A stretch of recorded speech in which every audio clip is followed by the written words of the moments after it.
Hello YouTube. For this video what we're going to do is we're going to take what I like to call an honest look at 1h4. Oftentimes called the worst first move in chess, which for starters, I'm going to take an honest look at it. I'm going to say, well, that's not completely fair. One of the reasons that they call h4 the worst first move in chess is because when beginners start playing chess, typically when they play 1h4, their strategy is to play a move like rook h3 and rook e3. Now, of course, this is a horrible strategy. If you play a move like rook h3, rook e3, what you're doing is you're developing a piece that actually doesn't need to be developed. Rooks can develop without moving at all, and rooks don't control more territory in the center. The minor pieces, the knights and the bishops, they actually try to control the center. They try to control more territory because they control more territory in the middle, they control less territory on the edges. So that's typically why we fight for the center, is for the minor pieces.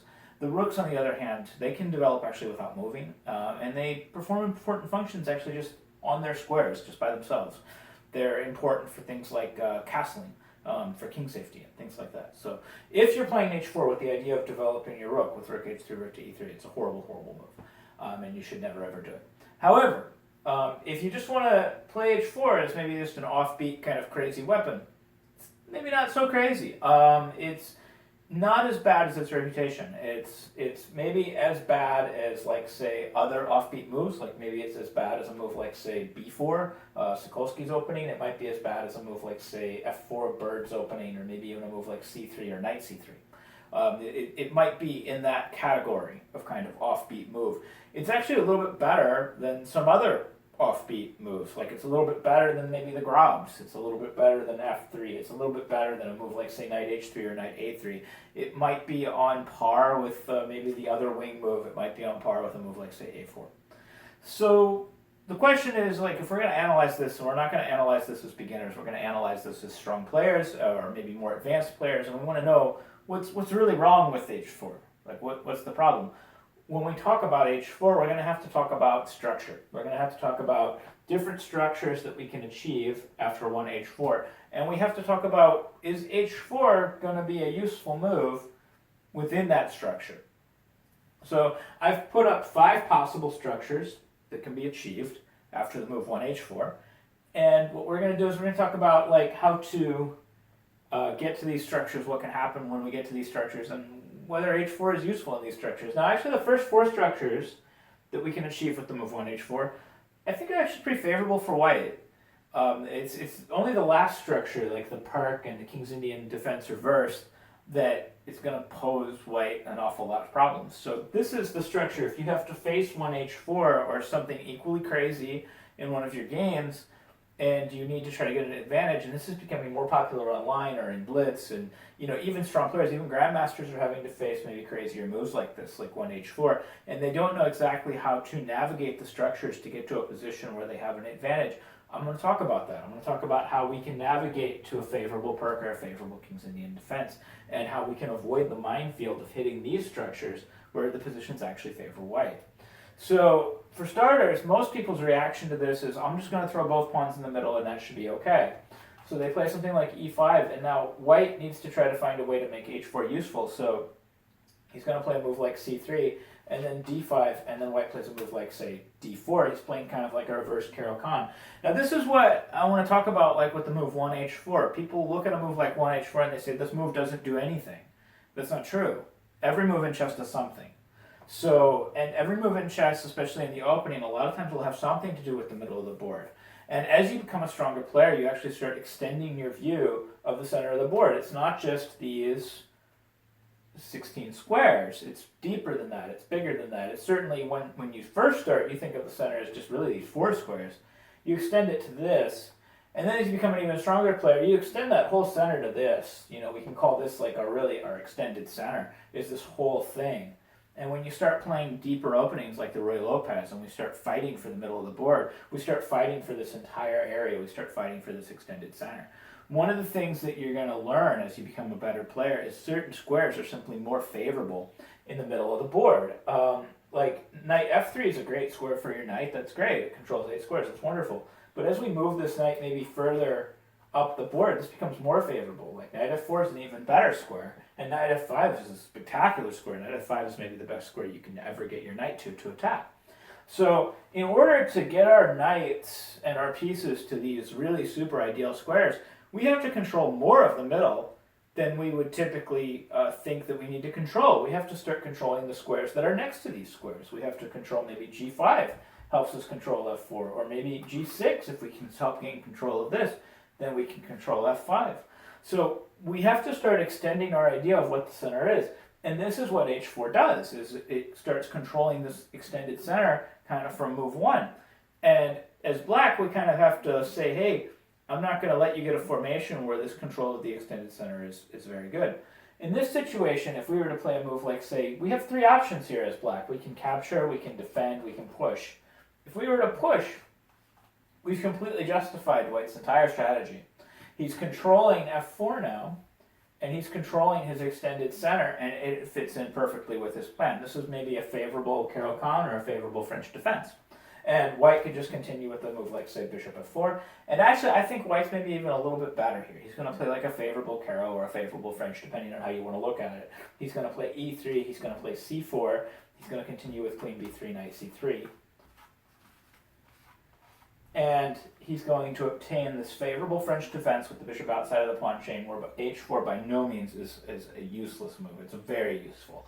It gives the bishop some defense, it controls f4, it prepares for a later, possibly knight h3 to f4 once this bishop gets exchanged. So e4, no, we don't want to do that. Other possibilities, we could play e captures d4.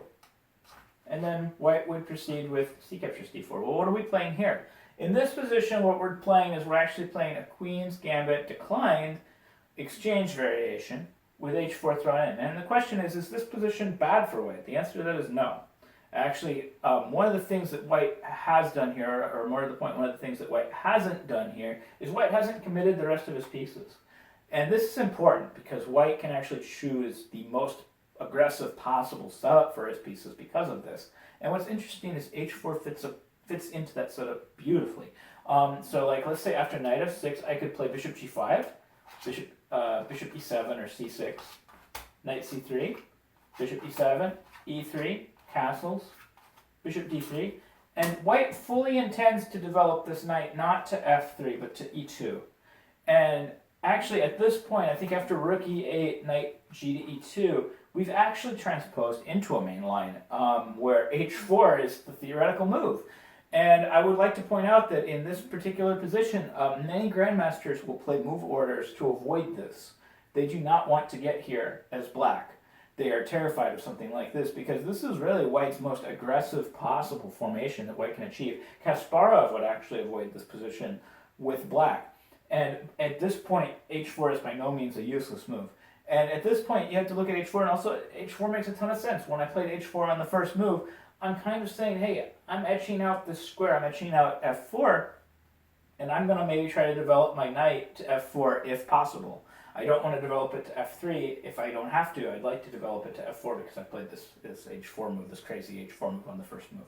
At this point, White it's clearly better for White. White has an advantage here. Okay, so going back, we know that these two moves are maybe not so good. We have e4 and we have e takes d4 are both kind of lemons.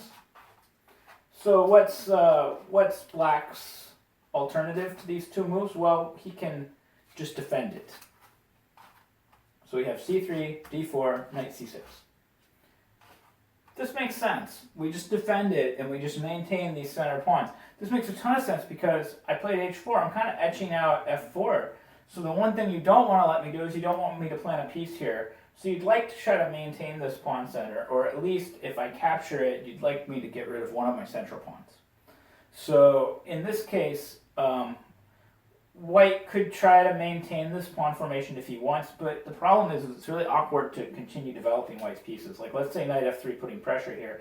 Yes, I would love it for Black to play e4, and I could again play something like knight g1, and I could just try to play like this maybe favorable Caro-Kann, or this favorable French defense, depending on how we look at it, where I can get my bishop outside of the pawn chain.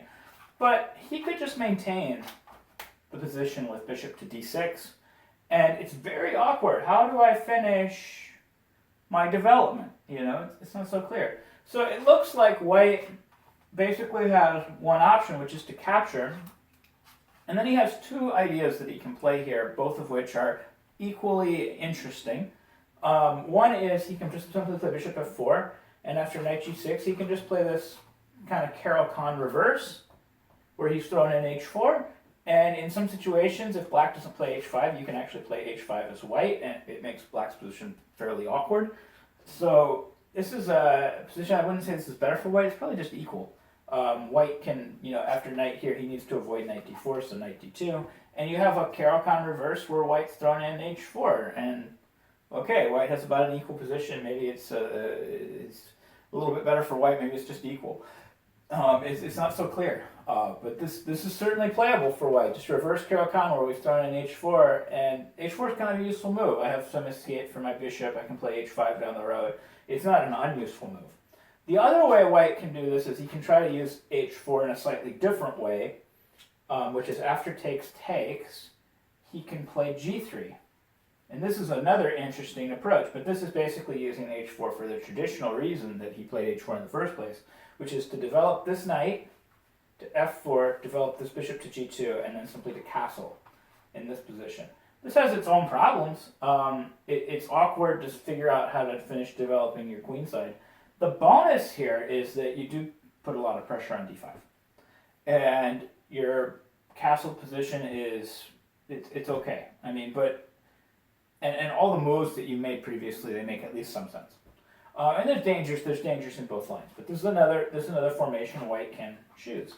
Okay, so we've established that maybe e5 and d5, if you're trying to really take advantage of 1h4 as black, it's not the best approach. So what we need to do is we need to find some other way of approaching the move 1h4 that gives us some type of advantage. So again, we need to look at this structurally, like what kind of structures do we want to achieve? And so let's look at a couple other lemons, like what other lemons lead to some of these negative formations. Another lemon is the move f5. This is a horrifically bad lemon. This leads almost to just a total loss, actually, for black after just d4. The problem is we don't have a good reply here at all. There's two options. There's e4 and there's e takes d4, and both of them lead to pretty much a major advantage for white. After e takes d4, c takes d4, already, if you just look at black's camp, he has a really difficult time finishing his development. Notice that actually white has more space here. After something like, say, knight f6, bishop g5, bishop e7, knight c3, castles, and we just play something simple like e3, how do we finish our queenside development and how do we get control of the center as black? It's very awkward. If we play a move like d5, we can't harmoniously develop our knight and our bishop at all. The knight, if it develops, is going to be getting in the way of the bishop. The bishop, if it develops first, is going to be a bad bishop. It's going to be on a bad square. If we play d5, queen b3, we're going to force a move like c6. Super awkward to develop these pieces. I can't even play knight d7 without hanging my pawn on f5. And plugging in the move knight f4, the knight can eventually get kicked away with a move like, say, f3, because again, I haven't committed any of my pieces yet, and the position is still very awkward. As a matter of fact, knight e4 isn't even really possible here because of this pin. So we have a lot of difficulties here as black, and it's not really clear how we're going to solve all of them. The other approach that black can use is equally atrocious, which is black can play the immediate e4, and this is possibly even worse, because you end up with a really bad French defense. You've played f5 in this French. White hasn't wasted any tempo. He's gained this move with h4, and he can immediately play a move bishop g5, getting the bishop outside the pawn chain. You can give up your good bishop here if you want. That's positionally very bad.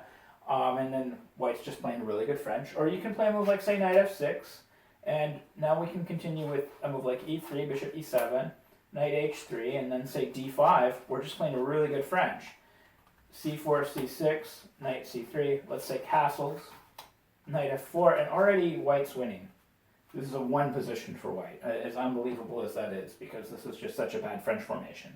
The point is I'm winning this pawn on d5. You can't really defend this pawn on d5. If you try to defend it, you can't defend it with anything. You can't play bishop e6, it's hanging.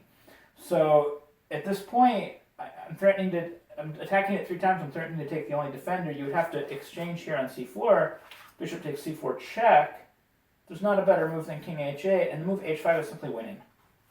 h4, h5 is simply winning and threatening knight g6 check. And when knight g6 check comes, that's going to be it. It's going to be the end of the game. there's no defense here. If b5, knight g6 check, takes is mate. And the game is over. So this is almost a losing position for black. It's nearly impossible to defend. You're playing a really bad French. You'll be lucky if you just end up down a pawn. Okay, so f5, lemon. Okay, so we've established a lot of the lemons here. So what do we do? What formation do we achieve? Well, another possibility is we choose a slightly different move order, and now we're going to start getting into more of the correct move orders. Is we know, okay, we've got d5 and e5, maybe not so good. e5, f5, maybe not so good. Let's try d5 and c5. That makes a ton of sense. So d5, c3, I'm trying to counter. I'm hoping for e5, I'm trying to counter with d4. So c5. If I play d4 here, it's not so good. We just play an exchange Slav, and I've thrown in h4, and h4 doesn't really belong in an exchange Slav. So what do we do here? Well, okay, so I have to play a move. So g3. I have to play some kind of move that fits in with my strategy. I'm still kind of hoping for e5. I can play d4, and I get some of these previously discussed acceptable Caro-Kann, acceptable French positions. But we can just play knight c6. And again, d4 doesn't look very useful. So I'm left with d3. So now we're down to these last two kind of positions that we might achieve after a move like d3. These last two, and maybe also this one, the King's Indian attack, is they can choose to play e5 or choose not to play e5 here. The best move they can really play here is e5, and that's going to lead to a King's Indian reversed, or it's going to lead to a perk. If they choose some of these other moves, they're going to have a favorable King's Indian attack for white, or even possibly a favorable Roy Lopez, as crazy as that sounds. And I'll show you how we get there. Now, if they play a move like knight f6, and they just don't want to commit this pawn to e5, we have a move like, say, knight d2, a bishop f5. This gets played a lot. I don't know why. It's really bad. The other move that gets played a lot is e6, and they're both kind of questionable. Bishop f5 is worse, though. And now bishop g2, and actually there's a trap here, and yes, there's a trap. I mean, even in the move 1h4, there's a trap. There's a trap in literally every single opening on the planet, including the craziest first move that you can play. After e6, e4, and you're actually losing your bishop.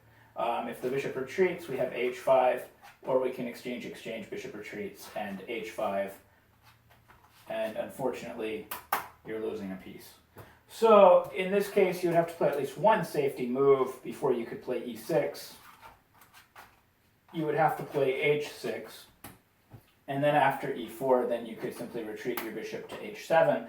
And then at this point, you're achieving either a favorable King's Indian attack, or you're going to achieve a favorable Roy Lopez, depending on how black wants to play. Usually now, the knight does go to f3 because we don't really have a better place for it to go. And we can't go to f3 right away because we're hanging this pawn. So we have to play queen e2, e6, and then we go knight f3 and preparing to castle. So we're going to achieve one of two positions based on how black replies here. Black can just play the normal bishop e7 and castles kingside, and what we achieve here is a favorable King's Indian attack where we have h4 thrown in, and h4 is not an unuseful move in King's Indian attack. You can look at Fischer's My 60 Memorable Games. Fischer played a very interesting game with the white pieces, and once he actually achieved a formation very similar to this with the bishop still on c8 and black played rook b8, b6, he did actually play h4, and he ended up getting a kingside attack, and he ended up winning that game. So after, say, bishop e7, we would proceed with, say, castles kingside, rook e1. Here's the main idea, is we're going to retreat this knight to h2, we're going to retreat this knight to f1, and then notice that we are now ready to attack the black king with literally every single piece that we have.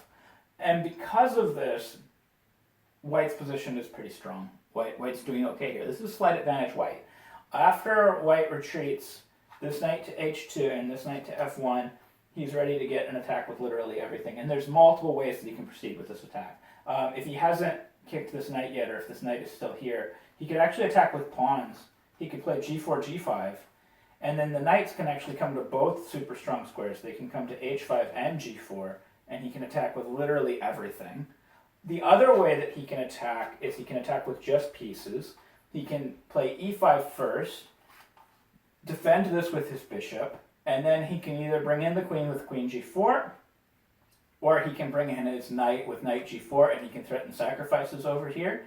He can even bring in this other bishop with bishop h3 and attack the weakness on e6, and he can bring in this other knight with either knight h2 after this knight is moved, or possibly knight e3. So he's got a ton of attacking options, and he's got a ton of pieces that can get into the attack, depending on what black does. And this is just a favorable attacking position for white. The other option that black has is black can achieve kind of a Ruy Lopez structure. It's not an exact transposition to the Ruy Lopez, but it is a transposition into the structure. And that would happen after, say, we get something like this, and he just exchanges on e4, takes, and then he doesn't want white to play e5 in this position because this bishop would become a monster. So he ends up playing e5 himself. And once this position is achieved, you've achieved, I think, a favorable Ruy Lopez for white. The reason I say favorable is because typically in the Ruy Lopez, the bishop will end up on c2. And black actually puts a lot of effort into kicking this bishop back to c2 because he's trying to make the argument that this pawn is going to maintain itself on e4 and kind of be a permanent fixture. And that the bishop on c2 is going to end up kind of being blocked. It's going to end up being kind of weak. In this case, I'm playing a Ruy Lopez. I'm playing the exact same pawn structure. Pawns on e4, c3 versus pawns on c5, e5. You see this in the Chigger and Ruy Lopez, the closed variation. And the strategy for white is exactly the same. I want to maneuver my knights to either d5 or f5. These are the two weak squares. But instead of having my bishop on c2, I've somehow managed to transport it to g2, which is amazing because g2 can control both of these squares. I can have my bishop on g2. Once I plan a knight on d5, if he captures and I recapture, this bishop becomes a monster. It gains in scope, it gains in territory. If any Ruy Lopez player with any amount of experience could do it, they would love to transfer their bishop from c2 to g2 and have this bishop on this long diagonal while they're trying to play knight d5 or knight f5. And I think they would be very happy. So, I mean, in this position, all white would really have to do is just maneuver his pieces to either d5 or f5, and then this knight has two options depending on what you want to do. While this knight is still hanging out here, or even on f1, you could maneuver it to g4 and just simply exchange a piece that protects d5, or you could do a more traditional plan, which is once this knight manages to travel to d5, you have this other knight that can also travel to d5 or f5, and you can get both knights to these ideal squares. And meanwhile, black is going to have a really hard time replying because he doesn't want to create a monster, this bishop. He doesn't want this bishop to come to life on g2 once your knight gets to d5, so he's going to have a hard time taking it, a hard time doing anything. So this is actually a favorable Ruy Lopez. So I know that sounded crazy when I mentioned it, but here we are. So the question is, how do we respond to 1h4? It all comes back down to structure. So what we have to do is we have to force white into a Perk defense or a King's Indian defense reversed. Not one of these favorable King's Indian attack formations, but we want them to basically be playing the King's Indian defense, but with h4 thrown in. And we can do that. This is very achievable if we play our move order very accurately and very correctly. So we have 1h4, d5, c3, c5. Again, d4 is kind of a no-go. So g3, knight c6, and now d3. And okay, I've committed to d3. Once I commit to d3, now you can play e5. Because I'm not going to recommit to d4. It's just too much effort. I could try to play knight a3, c2, but that takes a lot of work. So at this point, I'm playing one of these. I'm playing the Perk, or I'm playing a King's Indian defense reverse. And unfortunately, I've thrown in the move h4. I've also thrown in the move c3. And I have to try to prove that these moves are useful. Now, you have three different formations that you can choose from here as black. Like after I say play knight d2, or bishop g2, either one, they're both about the same. You have three different formations you can choose from, and they're all equally good, and they all create their own problems. You can play a reverse classical with knight f6, you can play a reverse samish with f6, or you can play a reverse four pawns attack with f5. And they all create a large number of problems for white, because I've thrown in these kind of moves that don't fit into any of those systems. And after knight f6, what's the pawn doing on h4? When does black play h5 in a classical King's Indian defense? It just doesn't happen until much later. So this doesn't make a ton of sense. Against the samish, as long as the knight doesn't go to g6, the move h4 doesn't make sense. So if this knight travels to c1, to c8, this is another perfectly reasonable approach where the pieces just travel to the queen side. And then what is this pawn doing on h4? So the other way is black can play f5, and against all three of these formations, white has to choose a unique approach to the position because he's in a unique situation where he's played these moves and he has to make these moves make sense. So white's kind of forced to play this idea where he plays bishop g2, let's say knight f6, and now he's not really ready to play e4, he's not ready to play knight f3, so he's stuck playing some other moves that gain space before he can play these moves, before it's safe to play these moves. If he were to play knight f3 here, he could run into e4, and he's just not set up to deal with it. So we have a move like, say, bishop g2, knight f6. We have a move like, say, a3, so bishop e7, b4. This is kind of what we're trying to do. We're trying to just gain space, and then eventually white will try to play a move like knight f3 and castles, but he has to be very careful. He doesn't want to do it right away where he's going to get in trouble. He might have to play e4 first. He might be able to play it now and let him play e4 now that most of the danger is gone. He might even have to throw in a move like another safety move, like he might have to take and play e3 and then d4 before he gets into a serious amount of trouble. I don't think white is significantly worse here, but I think white's worse. I think already white's back is against the wall. He's played this awkward move h4, and I think white has maybe a slight disadvantage here, or maybe the position is just equal. He's certainly playing a reverse perk at this point. He's playing some kind of reverse perk, and it's not at all clear that he's okay. So he could do this against other formations as well. Maybe he can do it against the classical. The classical, it's a little bit safer because he can get in this early e4. And even after d4, what's interesting is he can try to prove that this move is useful by developing this knight to e2. And anybody that plays the classical knows that, like, I could even, if I have an a3, I could play c4, and I could play knight e2, and then I could castle, and then I could play f4, and then h4 is certainly not a totally useless move, because I'm going to bring my knight to f3, and then my knights are where they usually end up in the classical, but usually via this other move order. And then h4 is not useless if I get to play f5 and I get to attack the king. So that's a little bit less dangerous than, say, the 4 pawns, or even worse is maybe the same-ish.